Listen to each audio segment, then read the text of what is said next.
Bien, bonjour à toutes et à tous. Merci beaucoup Éloi, merci Véronique, merci à Joël qui m'a proposé de participer et de faire participer la tribune à cette aventure magnifique et pour parler d'un sujet, la conquête, qui évidemment interpelle aussi le niveau de l'économie dans lequel on trouve beaucoup de science. Donc c'est assez passionnant pour moi, je crois que c'est inédit, pouvoir réunir à la fois Sébastien Bazin, le patron d'un grand groupe capitaliste, un des premiers hôteliers du monde, et puis Joël de René, un vieux complice de la tribune avec qui nous avons beaucoup parlé de, effectivement, la vague numérique. Et vous le savez, Joël est un immense surfeur. Alors je ne sais pas si Sébastien Bazin surfe, mais Joël m'avait raconté que le surf, c'est le déséquilibre contrôlé. Et je voulais peut-être interroger dans sa stratégie de conquête Sébastien Bazin pour qu'il nous présente bien sûr la façon dont Accor a pris et prend encore la vague numérique. Bon, je pense qu'il va nous la décrire en quelques mots, mais chacun l'a bien en tête. Hein, l'arrivée en 20 ans d'une concurrence absolument d'abord inattendue, et puis absolument, j'allais dire, globale, sur tous les segments finalement de la valeur dans lequel exerce le groupe. Ce qui a donc conduit, et vous allez nous le raconter, on a peu de temps, mais quand même le temps d'y revenir, comment vous avez fait. Et donc, est-ce que pour le dirigeant d'une entreprise, quand on prend la vague, il faut être en déséquilibre contrôlé? Est-ce que ça vous parle comme manager pour prendre justement le chemin de la conquête, au sens pas seulement guerrier ou militaire du terme, mais également celui de la construction et le développement de votre groupe?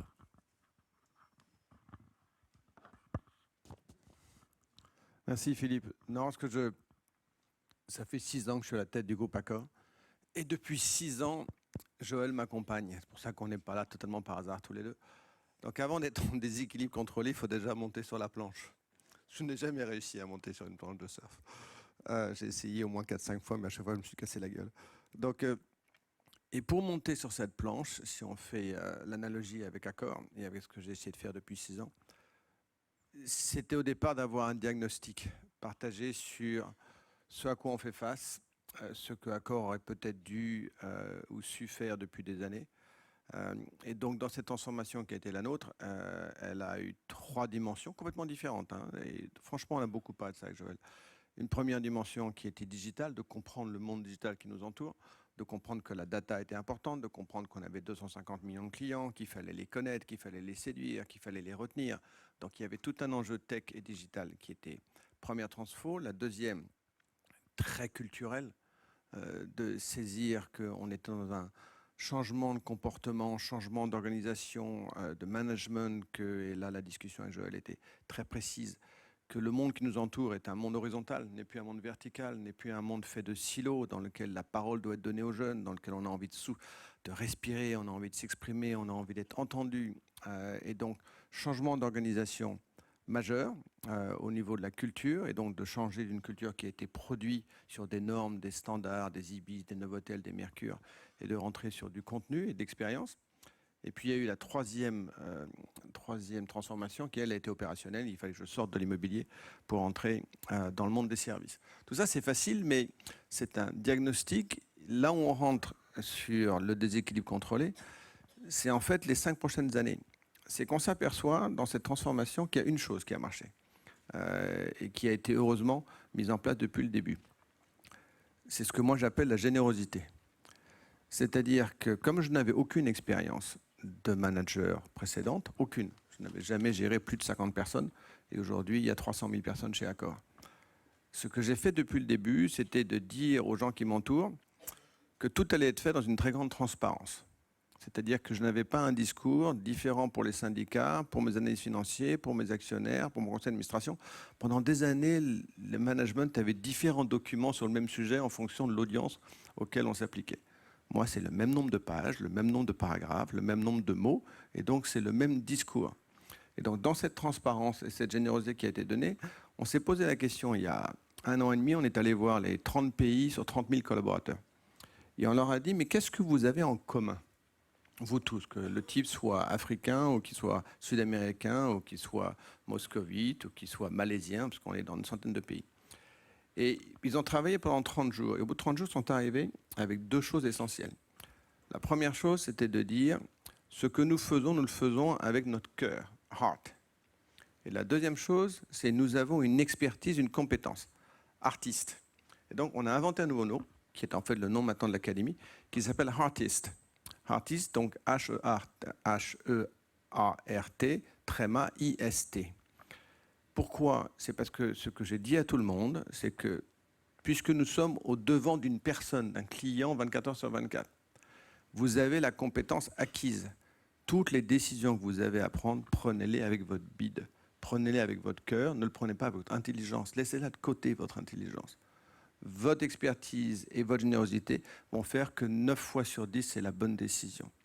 Et quand vous comparez au monde digital qui est le nôtre, qui est une violence inouïe, mais ils n'ont pas ça, ils n'auront jamais ça.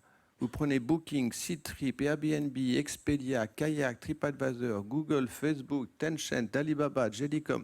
Je passe un tiers de ma vie à rencontrer tous ces gens-là. Ces gens-là ont un très grand degré d'intelligence, une très grande technologie, une relation data extraordinaire. Ils n'ont pas le human touch, ils n'ont pas la fantaisie, ils n'ont pas les mains qui se rencontrent, ils n'ont pas l'émotion, ils n'ont pas les larmes qui arrivent, ils n'ont pas le sourire, ils ne l'auront jamais. Ils ne le souhaitent pas parce que s'ils doivent l'acquérir, ça veut dire qu'il faut qu'ils aient du personnel sur les différents territoires. C'est un coût prohibitif, c'est une législation et ils n'en veulent pas. Et donc la différence des groupes comme le nôtre, c'est surtout ce que nous avons, gardons-le précieusement, mettons-le en valeur et ça fera toute la différence. Joël. Alors, je vais vous raconter une anecdote sur le human touch avec Sébastien, avec qui je déjeune souvent. Et un jour, je lui ai raconté une expérience que j'avais vue faite dans un hôtel américain qui m'avait épaté, technologiquement parlant, dans lequel voilà, le processus tel qu'il se passait, le client arrive, il est reconnu, son visage est reconnu automatiquement par l'intelligence artificielle, il n'a pas besoin de s'enregistrer au desk de réception, il prend l'ascenseur qui automatiquement sait à quel étage il monte, il ouvre sa porte avec son téléphone portable, la chambre se configure telle qu'il avait dit dans ses préférences, c'est-à-dire les chaînes de télévision, la dureté du lit, la tiédeur de l'eau du bain, que sais-je, etc. Et Sébastien me dit, mais ce n'est pas le futur. Le futur, c'est le lien social, c'est le lien humain. Il faut qu'il y ait une réception qui accueille les gens avec le human touch. La techno, c'est bien, mais elle doit être en complément du lien social et du lien humain. Elle doit être là pour amplifier le lien social et le lien humain. Et donc, au-delà de la technologie, Sébastien, comment faire en sorte pour que cette technologie qui va arriver maintenant avec l'intelligence artificielle, d'ailleurs j'ai débaptisé l'intelligence artificielle en IA, intelligence auxiliaire, et je rajoute maintenant IAK, parce que le K c'est le YAKA. Yaka Faucon, ça va résoudre tous les problèmes. Donc IAK, retenez ça, Yaka, intelligence auxiliaire, ça va tout résoudre. Non, la technologie ne résout pas tous les problèmes. La technologie est un amplificateur, un catalyseur, un support. Et amplificateur, catalyseur et support de quoi? Du human touch, du lien social, du lien humain. C'est cela que nous devons retrouver partout, à la Cité des sciences et de l'industrie, dans l'éducation, dans les rapports humains dans l'entreprise, dans les rapports hôteliers, dans les rapports d'hospitalisation. Le lien social, le lien humain, ça se traduit par ce mot court, le human touch, mais en plus de ça, ça s'applique. Et ce sont ces règles d'application qui sont, me semble-t-il, Sébastien, dans le futur, la clé de la réussite et de la conquête des nouveaux marchés et de nouveaux publics. Peut-être Sébastien peut répondre à l'interpellation de Joël. Non, il a souvent raison. L'humain d'abord. Non, mais on a... On n'a pas envie d'être accueilli par un robot dans un hôtel, enfin ça dépend. En fait, ce dont vous avez envie, quand vous êtes un client, il y a 1,4 milliard de gens qui voyagent, hein, donc c'est gigantesque. En 1950, c'était 20 millions de gens qui voyageaient. Donc vous voyez le saut en l'espace de 70 ans. Tout ce qui est précédent à votre voyage et tout ce qui est la suite de votre voyage, vous voulez que ça soit très tech-friendly, c'est-à-dire très simple, très agile, très facile. Et là, il n'y a pas d'interaction humaine. Au moment où vous voyagez, c'est-à-dire quand vous êtes dans un territoire étranger, vous avez envie de vous enrichir d'une culture, d'une rencontre, d'une architecture, de tout ce qui va avec le monde du voyage, de surprises, d'imprévus. Et donc, ce moment du voyage, donc n'est pas l'amont et l'aval, c'est le moment où cette recherche d'interaction est la plus grande. Parce que c'est là où vous êtes en découverte. Et c'est là où la technologie doit être la plus effacée possible. Voilà les 3 moments. Avant, pendant, après. Alors si on regarde l'industrie du tourisme, qu'on pourrait presque rebaptiser le e-tourisme, tellement aujourd'hui ça démarre sur Internet, on a 4 types d'acteurs. On va dire il y a les très connus, les Booking, vous les avez cités, les TripAdvisor, les Expedia, même Airbnb, qui n'est pas un hôtelier, mais qui a 6 millions, je crois, de logements à disposition. Vous avez 700 000 chambres dans le monde entier. Vous n'êtes pas le plus gros, mais vous êtes un des très gros groupes. Il y a les très grands groupes, comme vous, effectivement, les grandes majors de l'hôtellerie. Et puis, vous avez une immense masse de petits ou moyens groupes hôteliers, voire même de petits hôtels indépendants, qui représentent, je crois, vous l'aviez chiffré, plus de 60%, je pense, dans le monde entier du marché. Et puis, vous avez un 4e type d'acteurs qui sont les GAFA, les BATX, c'est-à-dire des acteurs qui sont, je dirais, encore plus puissants d'une certaine façon que les Airbnb ou les Booking, puisqu'ils sont le premier point d'entrée. Et un point d'entrée, je ne sais pas combien de fois vous prenez votre téléphone chaque jour, il y a pas mal de statistiques qui sortent là-dessus, mais ces gens-là sont en contact avec vos potentiels clients plusieurs fois par jour, alors que vous n'êtes en contact avec vos clients que quelques fois par an, parfois une seule fois, parfois, s'ils sont fidèles, 3, 4, 5 fois. Comment est-ce que vous arrivez, dans ce monde digital, à repartir à la conquête, effectivement, de clients qui risquent, on le voit bien, j'ai essayé de le décrire, de vous échapper et d'aller vers d'autres. Est-ce que c'est là, finalement, le vrai défi des 20 années qui viennent pour vous? J'ajoute à la question intéressante de Philippe, tu as parlé de l'avant, pendant, après. Et le après m'intéresse beaucoup avec les technologies modernes et maintenant avec l'intelligence auxiliaire qui permettra de faire un profiling plus précis. Les gens disent souvent, j'ai rencontré dans un hôtel pendant ce voyage, pendant ce séjour touristique, des gens très intéressants, j'aimerais bien les revoir. Alors, quelquefois on a leur email, quelquefois on a leur carte, mais le profiling avec l'intelligence auxiliaire va permettre de rendre beaucoup plus précis ces gens et les remettre en contact les uns avec les autres. Est-ce que c'est prévu dans l'après dont tu parlais tout à l'heure, de remettre les gens en contact, une forme d'hôtellerie virtuelle qui permet aux gens de continuer à se voir quand ils ont été intéressés lors d'un séjour hôtelier ou touristique quelque part? Eh ben, j'ai bien fait de venir, moi. Vous avez 5 minutes. Hein. Non, mais est-ce que c'est prévu? Oui. Est-ce que c'est facile à faire? Non. Est-ce que c'est possible de le faire? Oui. Je vais, juste avant de répondre à Joël, le diagnostic dans notre industrie est hyper simple. La décision à prendre en fonction de l'industrie, elle est très compliquée. Vous avez une industrie qui est la 2e industrie au monde, le travel et le tourisme. Les gens ne le savent pas, mais c'est environ 8% du PIB de toutes les économies dites matures, et c'est 10% de l'emploi dans le monde travaille pour le voyage et le tourisme. Et depuis 2 ans et sur les 5 prochaines années, 25% des créations d'emplois dans le monde seront sur le secteur du travel et du tourisme. Et donc on a 1,4 milliard de voyageurs, et vous allez avoir 2 milliards de voyageurs d'ici 12-15 ans. C'est gigantesque. Dans cette industrie qui fait 8,8 trillions de dollars, vous avez 3 paniers d'acteurs. Je vais aller très vite pour qu'on ait du temps pour parler d'autre chose. Vous avez un panier d'acteurs dont Philippe a parlé, ce sont le monde économique, digital, tech, qui n'existait pas il y a 20 ans, et donc les sociétés dont tu as parlé. Ces gens-là prennent de plus en plus de parts de marché dans mon industrie et ont une croissance entre 30 et 50% par an. Et certains d'entre eux, on n'arrivera pas à les arrêter. Ils ont de l'agilité, ils ont de l'argent derrière eux, ils sont non cotés, donc ils ne sont pas court-termistes et ils ont beaucoup d'intelligence de marché. Vous avez un 2e panier d'acteurs que moi j'appelle les 8 gorilles. Dans les 8 gorilles, vous avez 5 groupes très forts américains, Marriott, Hilton, Interconti, et ainsi de suite. Vous avez 2 groupes chinois, Jingjiang et China Lodging, et vous avez un mec qui n'est ni chinois ni américain, et on est très fiers, il est français, qui s'appelle Accor. Ces 8 groupes-là ont une croissance encore très forte, mais qui est entre 10 et 15% par an. C'est bien, mais c'est un tiers ou un quart du panier numéro 1. Et puis vous avez un panier numéro 3, ce sont des dizaines de milliers d'opérateurs indépendants.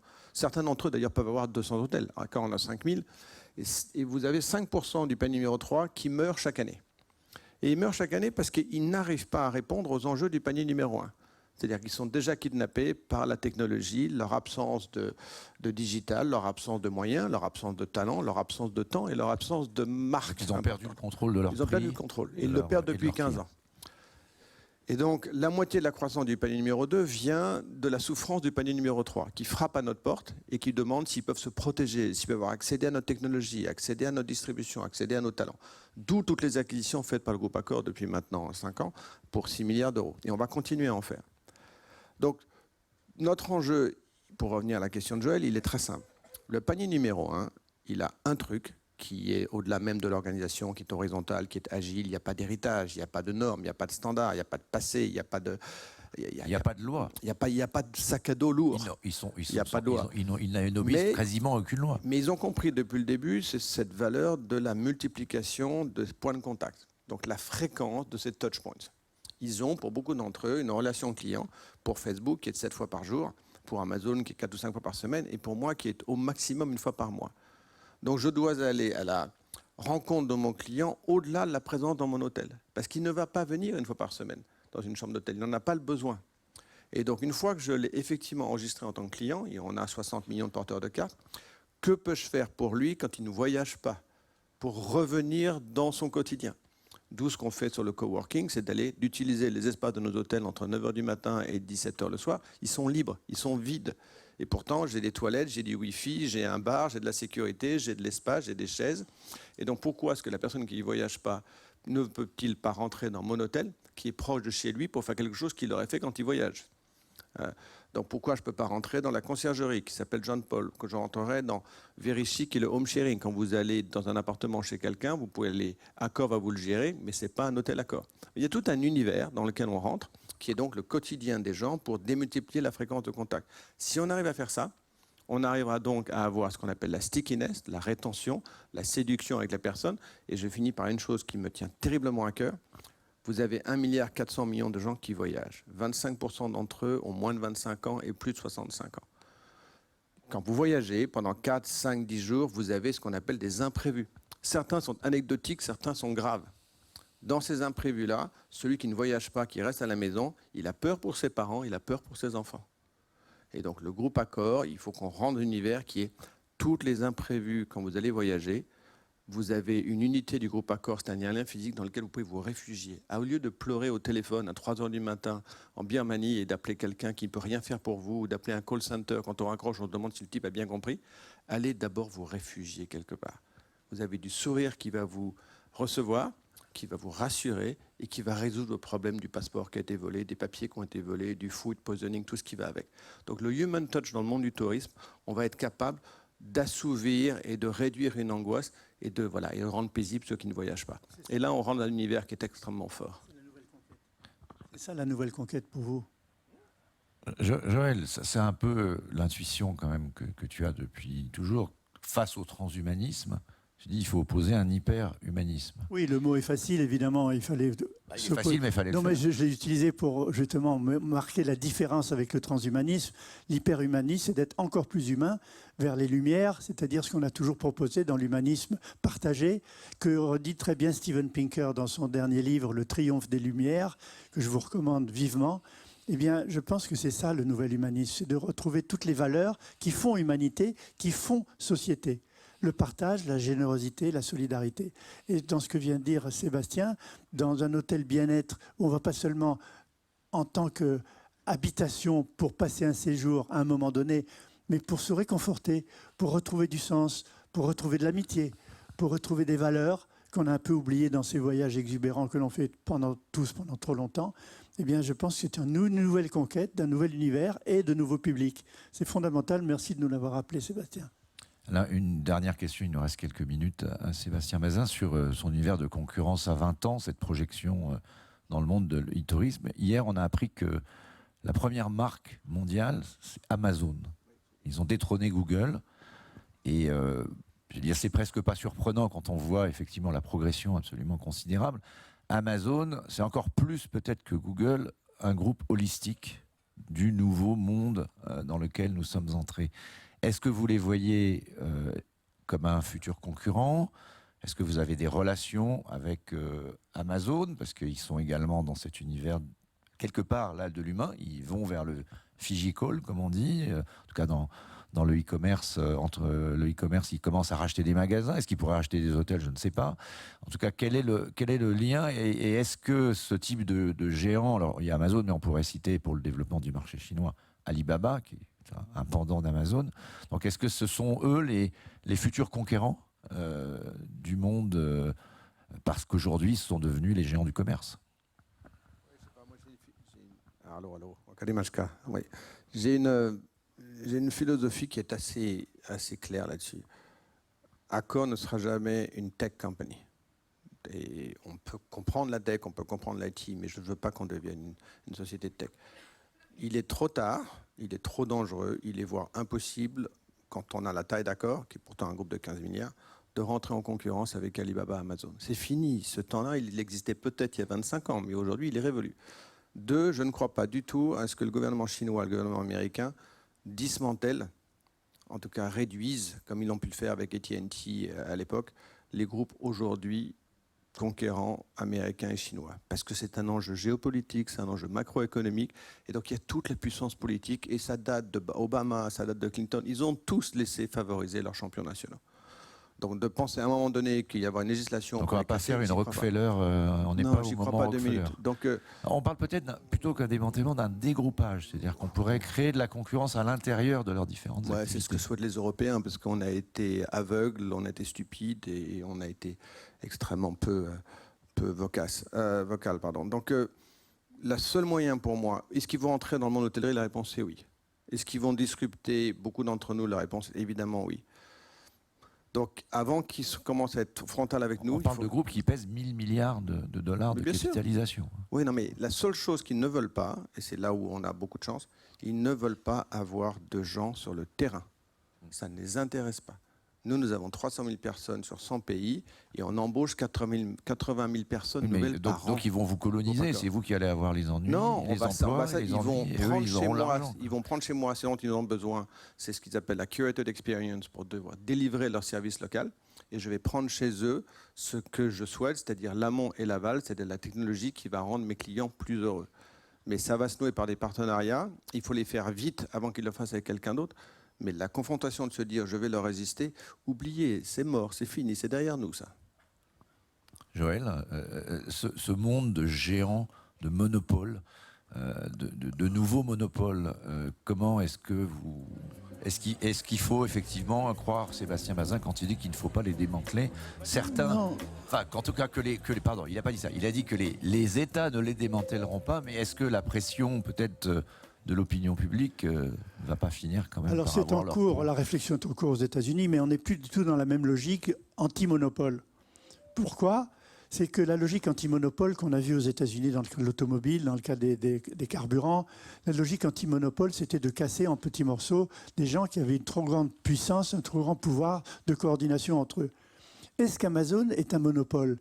C'est une fédération, c'est ça qui fait la différence. On ne peut pas les considérer comme un monopole. Ils sont de fait un monopole, mais c'est une fédération de multiples entreprises qui créent Amazon. Donc, on ne peut pas leur appliquer la juridiction traditionnelle anti-monopoliste des États-Unis. Donc, ils sont bien embêtés avec ça. C'est une fédération constituée de multiples petits qui en font un très gros. On ne peut pas lutter contre ça à l'heure actuelle avec les moyens juridiques internationaux qu'on connaît. Qu'est-ce que tu en penses? Je suis comme toi, mais c'est pas grave. Franchement, il ne faut pas non plus ce qu'il faut juste éviter, on le regarde aujourd'hui, on est capable encore en Europe, comme ils sont capables en Israël, comme en Amérique du Sud, de créer des champions continentaux et non plus de champions nationaux. Ce qu'on doit regretter, c'est toutes ces fusions entre l'Allemagne, la France, l'Italie, qu'elles ne se fassent pas. La seule chose qu'il faut regretter, c'est ça. C'est qu'on continue à garder notre nombril au niveau national. C'est qu'on n'a pas de marché européen. Et on continue à dire c'est dégueulasse. Non, mais voilà, il faut juste qu'on soit un peu plus lucide. Je ne sais pas, il nous reste quelques secondes. Une dernière question, mais qui est liée à la précédente. Arrivent dans nos maisons des nouveaux objets connectés, Alexa d'Amazon, Google Home, enfin, pour ne citer que, mais ça c'est pour citer les géants, il y en a d'autres qui arrivent. Quel type de rapport un groupe comme le vôtre peut avoir avec ces nouveaux objets où on peut mettre de l'intelligence artificielle? Est-ce que vous allez dans une logique d'alliance avec eux pour pouvoir capter ces clients? Parce que demain, depuis votre cuisine, vous allez pouvoir réserver pour votre prochain voyage pour les vacances de l'année prochaine. Non mais, L'alliance, elle est évidente. Ce que je voudrais dire, quand j'ai dit depuis longtemps maintenant, et tout le monde le sait, sauf que les gens ne s'en rendent pas totalement compte, quand vous avez Google Home chez vous, quand vous avez Amazon Alexa chez vous, vous le mettez principalement dans votre cuisine ou dans le salon, de manière à ce soit la pièce centrale. Chacun d'entre vous, vous pensez encore que c'est interactif dans lequel vous posez une question et on vous répond. C'est juste pas du tout vrai. Elle est effectivement faite pour vous répondre à une question, mais elle est également faite pour enregistrer tout ce qui se passe dans votre maison. Votre émotion, vos soucis, votre interaction avec vos enfants, avec votre femme, sur ce qui se passe dans votre vie, de manière à ce que cette machine ait le maximum de data sur qui vous êtes. C'est la seule chose qui intéresse Google, Amazon et les autres. Et donc, un jour, cette machine, et c'est probablement dans 3 mois, dans 6 mois, j'ai des problèmes financiers, elle m'a entendu parler à mon banquier, je suis irascible avec ma femme parce que j'ai des soucis, mes enfants n'en peuvent plus parce qu'on n'a pas voyagé depuis 3 mois. Un jour, cette machine va au milieu de mon salon, quand tout le monde sera là, elle va dire « Sébastien, à Sofitel, à Porto-Vec, c'est 40% moins cher, c'est le week-end prochain, ton banquier ne le saura pas, tes enfants seront contents, et enfin ta femme pourra t'embrasser ». Elle va le dire devant tout le monde, cette machine. Donc elle va me donner la marque, le calendrier, le prix, en adéquation avec tout ce qu'elle sait. Donc si vous pensez encore 1 minute que vous contrôlez cette machine, la réponse est non. Le mot de la fin à Joël sur ce monde un petit peu à la Black Mirror, je ne sais pas si vous connaissez la série, c'est la saison 5. Moi, je pense que les chatbots, c'est-à-dire la communication vocale, va jouer un rôle de plus en plus important dans les 20 prochaines années pour beaucoup de choses. Pour contrôler les machines, pour être en relation avec des enceintes connectées, comme on les appelle, qui vont se doter de plus en plus, comme tu viens de dire, de l'intelligence auxiliaire, pour, compte tenu de ce que l'on a fait avec elle, des questions qu'on lui a posées, d'être proactive. C'est ça l'intérêt. C'est une intelligence auxiliaire proactive qui va nous dire pourquoi vous ne feriez pas ça en fonction de ce que vous avez posé comme question précédemment. Alors, j'ajoute une petite nuance à cette intelligence artificielle des enceintes connectées, c'est ce que j'appelle le IAK, c'est-à-dire le IA, c'est l'intelligence auxiliaire, et le Yaka Faucon. Avec ça, on va résoudre tous les problèmes de la société. Avec ça, on va résoudre tous les problèmes du tourisme. Avec ça, on va résoudre tous les problèmes qui se posent aux gens qui voudraient savoir comment faire pour être plus efficaces. Et donc là, il faut s'en méfier, parce que comme vient de le dire Sébastien, ces machines nous écouteront en permanence. Qu'est-ce que sera la vie privée? Est-ce que ce sera un compromis? Parce qu'en donnant à ces machines toute une série d'informations, et elles, en étant proactives, et nous proposer des choses auxquelles on n'aurait pas pensé, ça c'est le côté positif. Mais le côté négatif, c'est que cette accumulation de big data sur nous, lue par l'intelligence artificielle, par des gens comme GAFAMA, va de plus en plus entrer en conflit avec nos choix personnels et notre liberté de penser. Sauf à imaginer que nos enfants très malins puissent manipuler Alexa en parlant par exemple des vacances à l'endroit où ils veulent aller, et après on vous le proposera. Merci à tous les deux et bravo pour ce débat.